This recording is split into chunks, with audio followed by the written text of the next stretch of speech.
Good evening, bonsoir, nongeye kubasuhuza hano ku murongo wa Logos 26.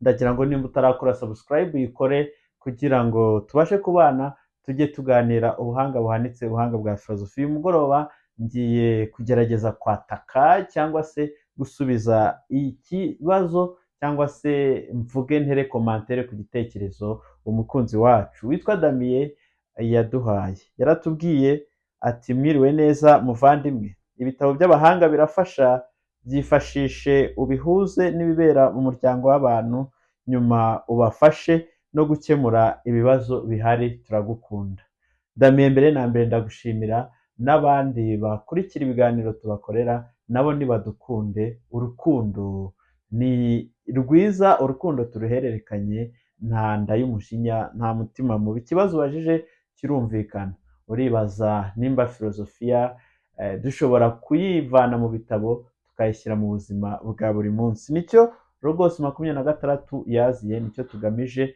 ni ukugira ngo dutange access cyangwa se abantu bose abatarabashije kwiga, bize bakiga ibindi, bize siyansi zisanzwe, nabo babashe kugira donc access kuri ubu buhanga bwa filozofiya, ubuhanga bufasha umuntu kubaho neza, ubuhanga kandi bufasha umuntu kuba nkunda kubivuga cyane ko filozofi nous aide à être et à exister.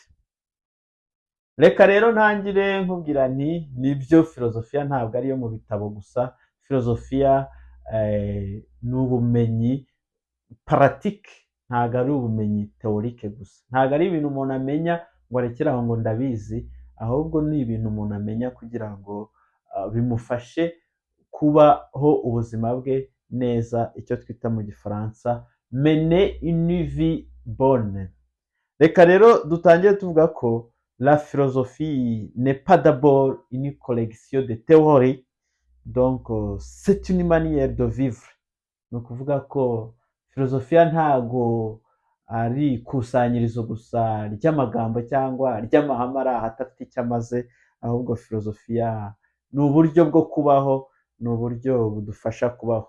Ushobora kwibaza uti ese filozofiya, ibyo bitekerezo bya Plato, bya Socrate, ibitekerezo bya Thales, bya Anaximander, ibitekerezo bya Anaximene, ibitekerezo bya René Descartes, ibitekerezo bya Edmond Husserl, ibitekerezo bya Karl Marx, ibitekerezo bya Socrate, bya Thomas d'Aquin, ibitekerezo bya Saint Augustin, ibitekerezo bya Martin Heidegger, ibitekerezo bya filozofe batandukanye, ese bitumariye iki? Nabibutsaga yuko muri video ishize nababwiye ko les idées dirigent le monde, cyangwa se le monde est dirigé par les idées des philosophes.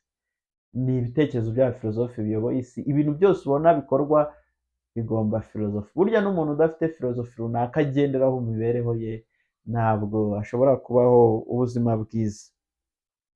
Mbese filozofi y'igituma tuyifata nk'amagambo gusa, ni uko wenda usanga igamije gutuma twumva ibintu mbere y'uko tubikora.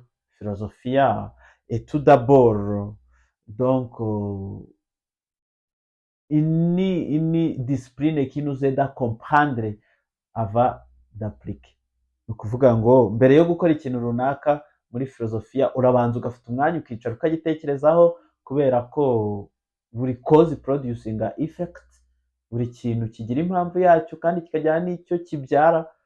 Ukabanza ukavuga uti iki kintu ngiye gukora, ese kiri logical? Iki kintu ngiye gukora ingaruka ziri bukivemo ni nziza ni mbi? Nta rindi somo rishobora gutuma wenda umenya niba ikintu ari cyiza cyangwa ari kibi uretse filozofiya. Ubwo rero filozofiya ibanza gusobanura amatamu, ibanza gusobanura imvo n'imvano by'ibintu, kugira ngo noneho numara kubyumva neza ubashe kumenya icyo uhitamo, ubashe gukora icyiza uhunge ikibi. Nimba ari ukwizera cyangwa ari ukwemera, urabanza ukumva religion, ukabanza ugasobanukirwa aho iva aho ikomoka n'inkingi za mwamba ziyiranga. Hanyuma wamara kubimenya ukavuga uti mpisemo iyobokamana, byamfasha kubaho neza ntari mu makosa, kubera ko bino bintu bitera na depression. Iyo ukoze ikintu ariko nyuma ukaza kugitekerezaho warangije kugikora ugasanga ntiwari ukwiriye kugikora, ingaruka zivuyemo ugasanga ni mbi, niho utangiza kwicuza, hanyuma depresiyo ikagufata. Ariko iyo wagitekerejeho mbere ukacyanariza ugashyiramo filozofiya, uragikora kikakuviramo ingaruka nziza, hanyuma ukabasha kubaho wishimye. Niyo mpamvu les philosophes twebwe duhora turi konta, cyangwa se abakobwa bahora bari kontante, bahora bishimye, nta nda y'umujinya, kuko inshuro nyinshi umuntu akora ibyo yabanje kureba ingaruka zabyo, cyangwa se akitoza kwakira realite ibyaza byose, bigasanga ukomeye ntibiguhungabanye. Abantu rero cyane cyane abo mu gihe cyacu usanga bakora ibintu batabanje gutekerezaho, ugasanga batabanje kureba ububi bwabyo cyangwa se ubwiza bwabyo mbere yo kubikora. En fait usanga duhukira ibintu ku buryo ari nayo mpamvu nyine ubona depresiyo zishe abantu muri iyi minsi. Umara gukora ikintu, wamara kugikora ukaza kubona gutekereza kuri icyo kintu nyamara warangije kugikora. Iyo rero ubimenye ko wenda ingaruka zivuyemo ari mbi, wagakwiye kuba utagikoze, aho ngaho niho utangira kwicuza. Voilà la naissance de dépression, nyine umutima w'umuntu ntubasha kwakira ko watsinzwe. Donc rero uyu murongo wa Logos 26 nta kindi wagiriyeho uretse gusa kugarura reason, kugarura la raison, kugarura nyine iyo filozofiya mu buzima bwa muntu, cyane cyane muntu wa none. Ni ngombwa kumva ibintu uko biri n'ingaruka zabyo mbere yo kubikora, kandi icyo nicyo twita philosophie. Philosophie c'est comprendre avant d'appliquer, nk'uko nabibabwiye, ni ukumva mbere yo kubanza yo gukora, ni ukusobanukirwa icyo ugiye gukora aho kugira ngo ugikore uzagisobanukirwe inyuma. Voilà notre objectif, ni ukugarura nyine reason cyangwa raison, filozofiya mu buzima bwa muntu, cyane cyane muntu wa none ubona ahubuka agakora ibintu yishakiye atabanje kubitekerezaho.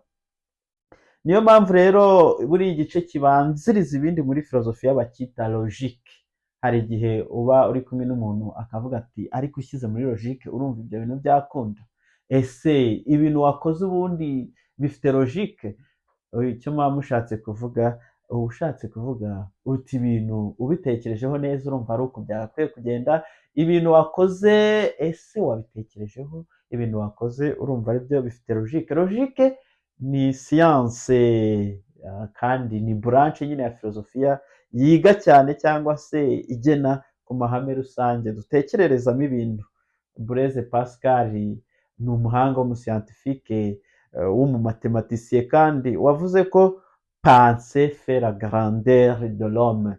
Ni ukuvuga ko gutekereza ari byo bidutandukanya n'ibindi biremwa byose, bituma umuntu aba hejuru y'ibindi biremwa byose ni ugutekereza. Bivuze ko mu buzima bwa buri munsi iyo udatekereza, nyine grandeur yawe iba igabanuka.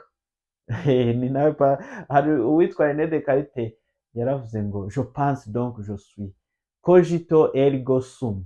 Ikilatini bivuga ko I think therefore I am. Donc ubwo ntekereza ndiho.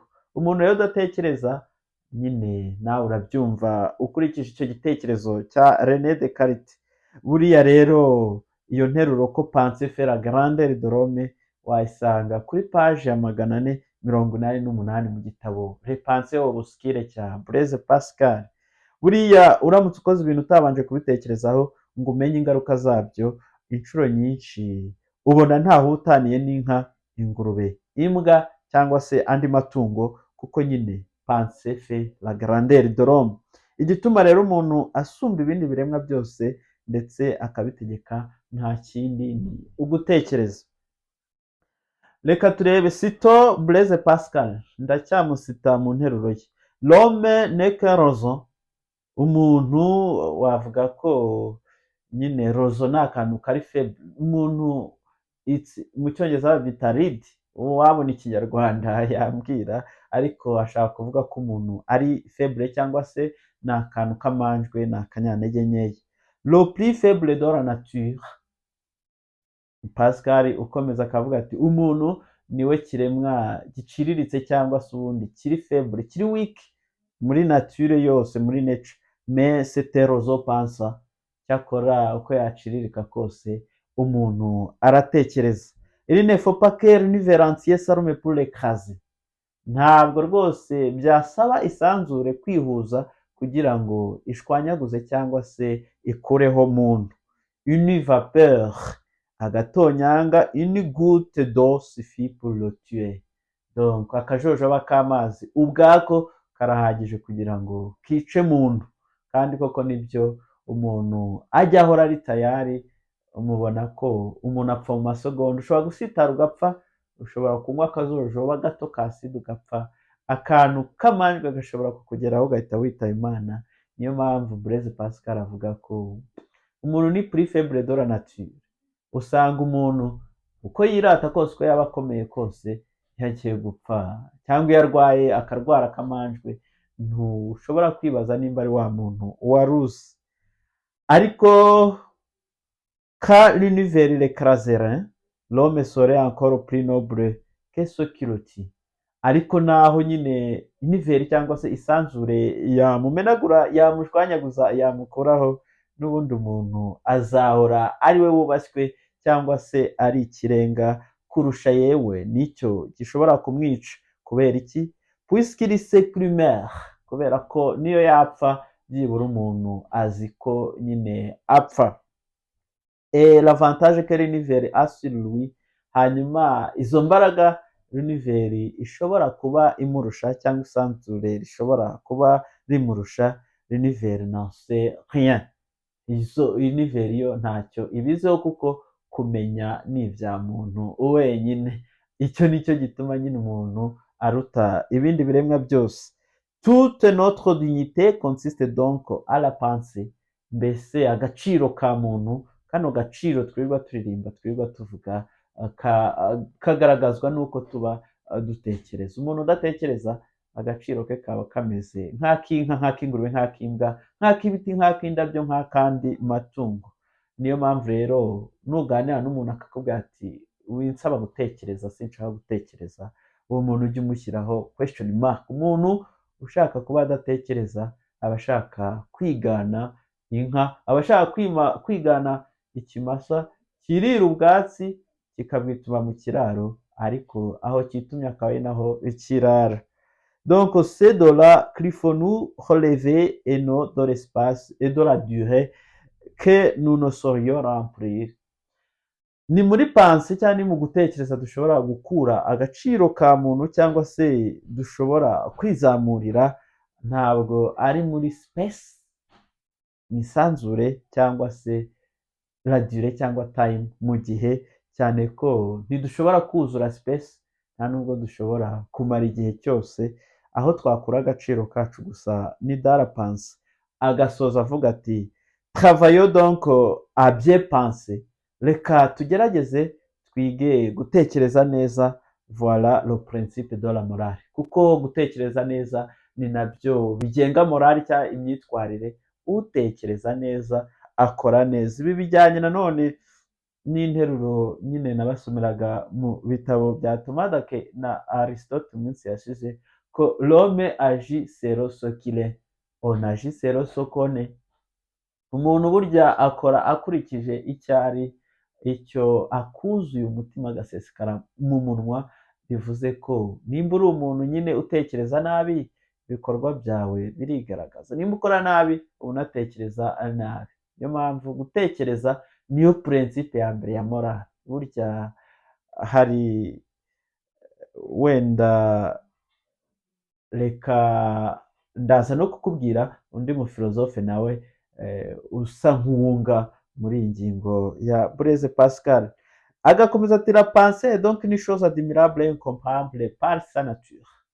Ni ukuvuga ko igitekerezo cyangwa gutekereza nicyo kintu cyonyine gishimishije, nicyo kintu utagereranya mu mimerere yacyo.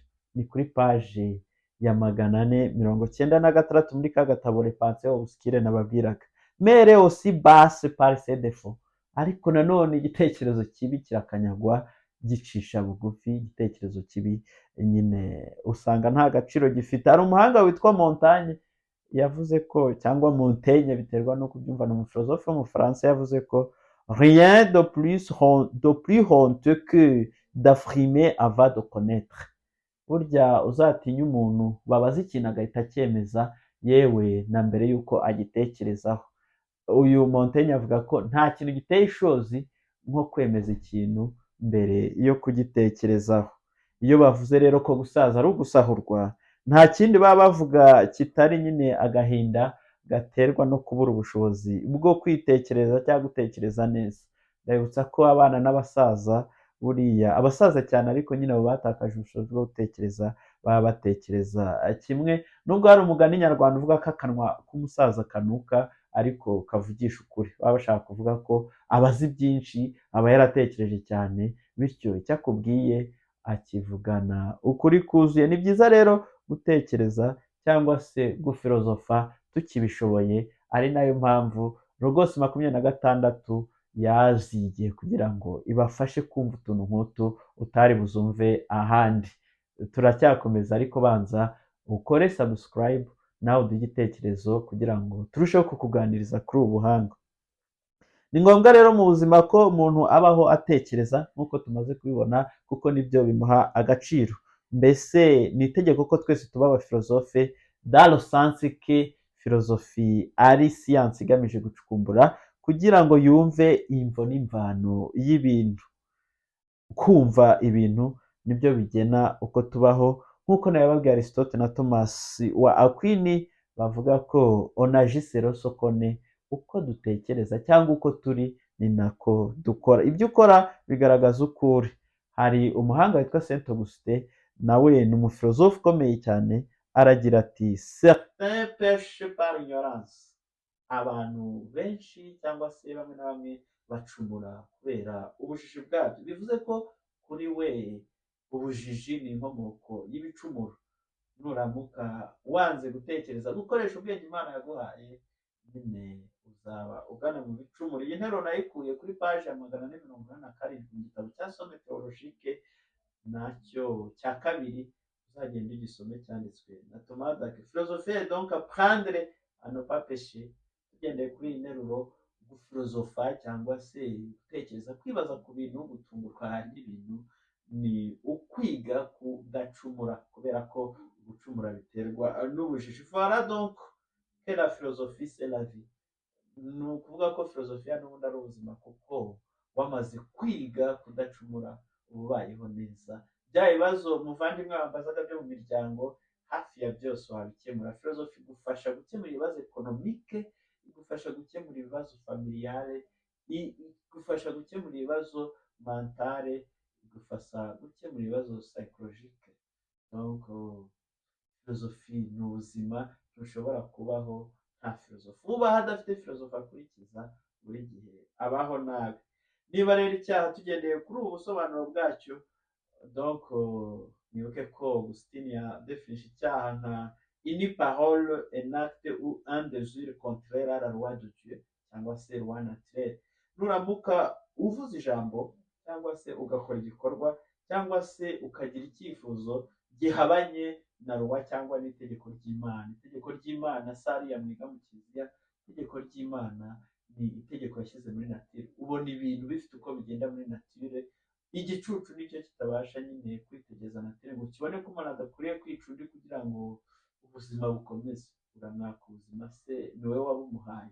Donc icyaha ni icyo ngicyo, kwifuza kuvuga cyangwa gukora ikintu gitandukanye na loi de la nature.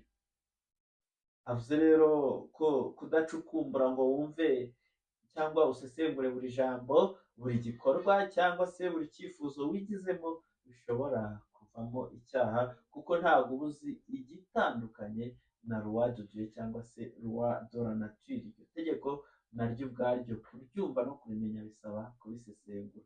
Bivuze ko filozofi ni ubuzima, kugira ngo ubeho ukeneye filozofiya. Ushobora kuzakora rero ikibi ukitiranya n'icyiza, ukifuza nabi uzi ko wifuza neza, ukazavuga amahomvu wari uzi ko uvuze ibintu bizima, kandi ingaruka zizaba nyinshi, uzazirengera. Bivuze ko niba udashaka guhura n'ibyago, tangira wige kubaho anfilozofa, kubaho ubanza gutekereza ku kintu mbere y'uko ujya kugikora. icyitwa rero gushyira mu gaciro tuzi cyane nicyo nanone dushobora kwitiranya na filozofi. René Descartes ati le bon sens est une chose donc la mieux partagée.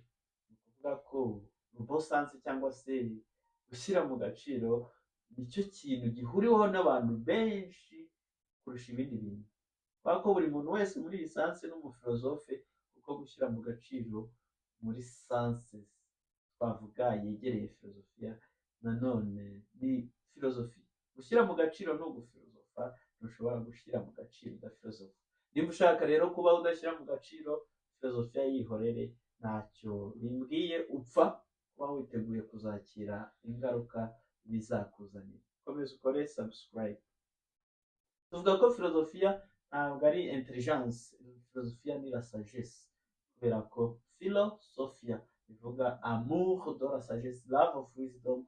Filozofiya ni ubuhanga. Muri Salomo Imana yamuhaye amahirwe yo kugira ikintu imusaba, aravuga ati yihera ubuhanga, kandi usabye ubuhanga ibindi byose abyongererwaho ku buntu.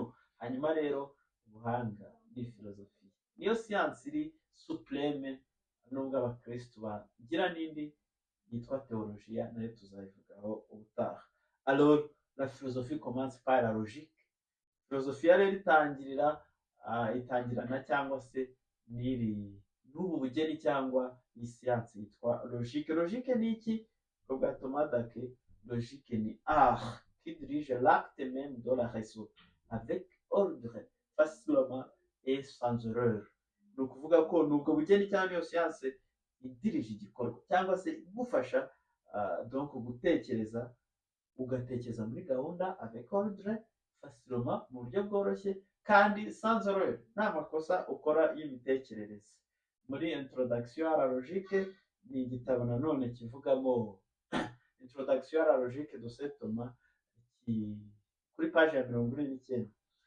Donc logique ni ubugeni, ni ubuhanga budufasha gutekereza ku murongo mu buryo bworoshye kandi nta kosa, kuko nayo mvaze kubivuga. Icyitwa gutekereza nicyo donc twakita logique. Mu yandi magambo, guhakana cyangwa kwemeza ni imyanzuro uhabwa na logique, kandi logique ni igice cy'ibanze cya filozofi. None se ntiwirirwa uhakana ibintu cyangwa wemeza ibindi mu buzima bwawe bwa buri munsi? Umuntu ntakubaza ikintu ukavuga uti wapi, yakubaza ikindi akavuga ati gakora, aho ni sawa. Ubu ugendeye ku cyo uba watekereje uba wakoze icyo twita filozofiya. Ntibazabeshye, filozofiya ni aho ngaho, ni naho itangirira. Ni ukuvuga ko iyo ubumenyi bwa logique ufite budahagije, wisanga wemeje ibintu wari guhakana cyangwa se ugahakana ibintu wari kwemera. Bivuze ko abantu bose, wenda mbahaye urugero, abantu bose barapfa, kandi Logos ni umuntu, bityo Logos azapfa. Iyi nteruro nta burenganzira ufite bwo kwihakana, kuko nemeje ko Logos azapfa nshingiye ku ihame rizwi ko abantu bose bapfa, kandi Logos akaba ari umuntu. Rero mbereye kubizwi neza, mvuga icyo nshingiraho cya nyacyo, bimpa kwanzura ntashidikanya. Ndemeza ko Logos azapfa kuko nzi ko ari umuntu, kandi abantu bose nkaba nzi ko bapfa. Ni ukuvuga ko kugira ngo umenye ukuri kw'ibintu ni ngombwa kumenya logique. Iyo bitagenze gutyo utekereza nabi. Numva umuntu rero avuze ati nagiye kumva numva sinumva, akavuga ati nagiye kubona mbona simbona, ukumva aravuze ati ndiho ntariho, ukumva aravuze ati nubwo mfukamye ndahagaze. Ujye wibaza ku rwego rw'imitekerereze ye, ujye wibaza nimba ari muzima, nimba atasaze. Nubwo mbizi ko abanyarwanda benshi iyi nteruro nk'izi turazikora. Umuntu akakubaza ati bimeze bite, ati yewe ndiho ntariho. Logique ntabwo yemera contradiction mu mitekerereze. Ubwonko ntabwo bwemera ko ikintu gishobora kubaho ndetse mutari kibeho. Ntushobora kwicara uhagaze, ibyo bintu nta logique nyine irimo. Kugira ngo utekereze neza, ujye uvuga ibintu ntibaguseke, ni uko utangira kwitoza filozofiya. Mu yandi magambo, ntushobora gukunda umuntu ngo unamwange icyarimwe, keretse ubaye wenda uri igicucu. Niba rero utari igicucu ukaba kandi ukunda Logos 26, wowe hita ukora subscribe, kuko nutayikora ntaho uraba utandukaniye donc cyangwa se uraba utandukanye n'amahame ya logique, ntacyo uraba upfana n'ubuhanga. Wowe nimba udukunda ntiwanatwanga at the same time. Nimba rero udukunda ukaba wari ucyumva kino kiganiro, kora subscribe ubundi utwandikire muri comment ingingo ushaka ko twazavugaho ubutaha mu buryo burambuye, na logique nayo nzongera nyigarukeho, ntuzacikwe na video itaha.